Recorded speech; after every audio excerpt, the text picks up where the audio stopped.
Состојбата со автобускиот превоз во Скопје, комунален и сообраќаен хаос во главниот град, дивиот пешачки премин кај Бит пазар, еднократна парична помош за онколошките пациенти.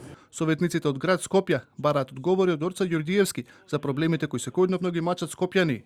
Последниот период има доста изјави од официјални представници на град Скопје дека енормно е зголемен бројот на автобуси кои вршат јавен превоз и сето тоа со наратив дека ЈСП постигнува одлични резултати на тоа поле, па се добива впечаток дека надвор по улиците, освен автобуси на ЈСП, многу ретко може да се забележи друго возило за јавен превоз, додека на терен имаме секојдневни поплаки од граѓаните дека чекаат автобуси по 2 часа. Сега мислам дека е далеку подобро од моментите кога раководеа кадри на ДУИ со градот Скопје и на некои други.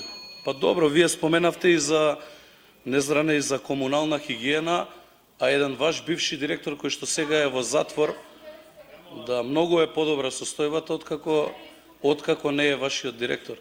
Допрва ќе се одлучува и што ќе се преземе да се затвори нелегалниот пешачки премин кај Бит пазар. Скопскиот градоначалник тврди дека не ретерира од решавањето на проблемот, но дека финалната одлука ќе се донесе заедно со граѓаните. Првиот обид за затворање на преминот помина неуспешно, откако десетици граѓани ги спречија надлежните служби да се завршат работата. Се обидовте да поставите, односно да ја вратите оградата на дивиот премин и не успеавте, па потоа ретериравте во ставот дека таму и прашање дали треба да се затвори дивиот премин или не. Не станува збор за ретерирање. Тоа што кажав дека ќе се консултирам со граѓаните, затоа што кај многумина од нив видов искрено барање да на друг начин го промениме, односно го регулираме протокот таму на движење на пешаци.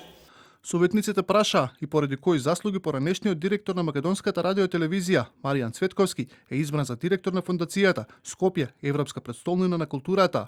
По денешната седница се дозна дека се уште не е објавен тендерот за изградба на паркингот во клиничкиот центар, не изостана ниту цементарница Усија и загадениот воздух во Скопје.